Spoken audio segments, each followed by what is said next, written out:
नाम लीजिएगा शिव को, प्रसन्न होंगे वो। तुम्हारे लौकिक कांटों को मैं चुन लूंगी, ये कहती है माँ नीलम। उन्होंने जैसा कहा है उसके अनुसार महादेव को कर। आप में से कुआं किसी ने देखा है? कुआं भी कम होता जा रहा है, भारी फेरा। वो सोच के आया है वो काम हो जाना चाहिए तो वो खुश, अगर उसके मन के अनुसार नहीं हुआ तो वो नाखुश। उनकी परछाई ही है, उन्हीं की परछाई लौटती है। उन्होंने कहा आओ चले शिव की ओर, चलो कुछ रखा नहीं है। तो साहब और दीदी को पसंद करने का एक ही तरीका है कि हम उनके अनुसार। साहब कह रहे हैं कि गुरु की दया गुरु आदेशित अनुसार करने भर से। तो बात क्या है कि गुरु का काम नहीं करूंगा, दया मिल जानी चाहिए। गुरु की दया मिलेगी ही वही काम करना। साहब दीदी को प्रसन्न करने का उपाय क्या है? नाम लीजिएगा शिव को, प्रसन्न होंगे वो। काम करेंगे गुरु का, महादेव का, छाया देती है माँ नीलम आनंद। यहाँ तक कि तुम्हारे लौकिक कांटों को मैं चुन लूंगी, ये कहती है माँ नीलम आनंद।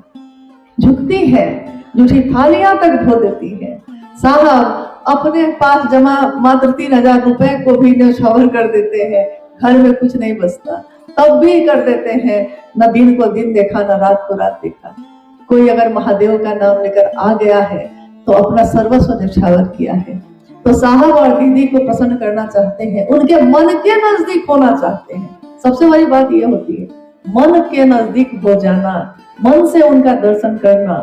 और मन के नजदीक होने का एक ही तरीका है, उन्होंने जैसा कहा है उसके अनुसार महादेव को करना का काम करना, उनके अनुसार, मेरे और आपके अनुसार नहीं, उनकी चाहत के अनुरूप, मेरी आपकी चाहत के अनुरूप नहीं, तब तो कुछ बचेगा ही नहीं। इस रास्ते पे चलने के लिए तो हम लोग को यही करना होगा।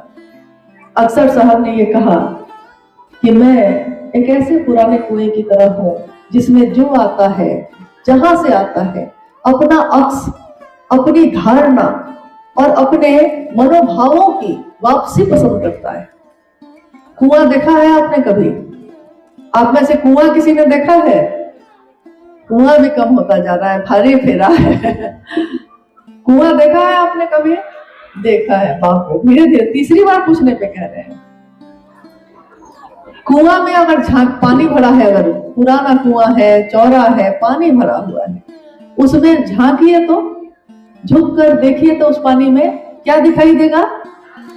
मेरा ही चेहरा, जो झांक के देख रहा है उसी का चेहरा।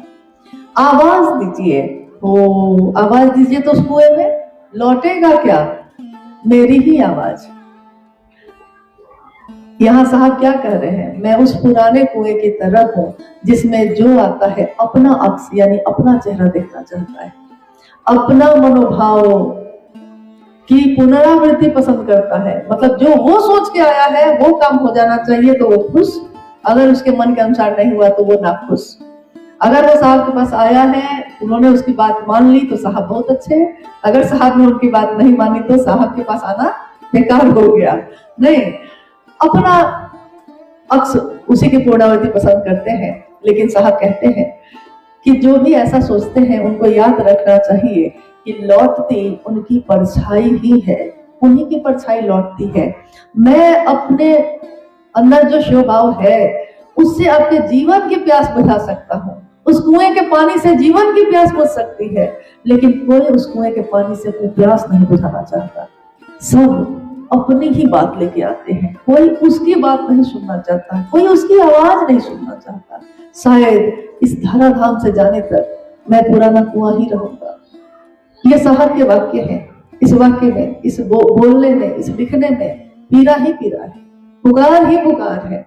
और ये पुकार उस पंक्ति में बदलती है, ढल जाती है, जिसमें उन्होंने कहा आओ चले शिव की ओर, चलो कुछ रखा नहीं है। दुनिया में आज जो अपना है कल पराया हो जाता है, आज जो सुख देता है कल दुख देने लगता है। कहाँ कांटों में फंसे हो, कहाँ इसमें फंसे हो यार, चलो शिव की ओर।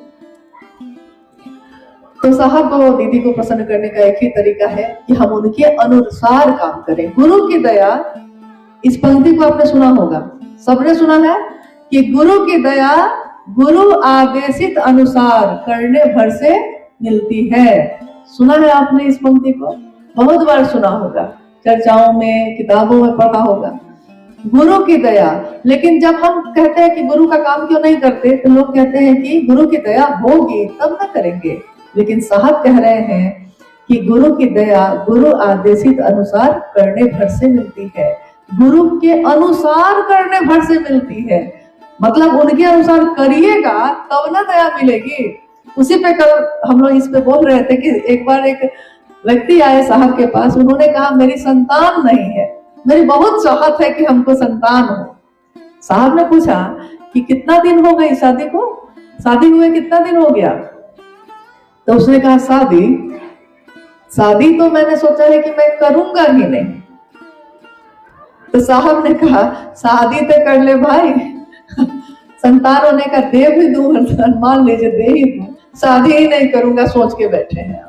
तो बात क्या है कि गुरु का काम नहीं करूंगा, दया मिल जानी चाहिए। गुरु की दया मिलेगी ही वही काम करने से। तो महादेव का काम करेंगे तो गुरु की दया मिलेगी, इसी काम के लिए मिलेगी, इसी से भाव के लिए मिलेगी।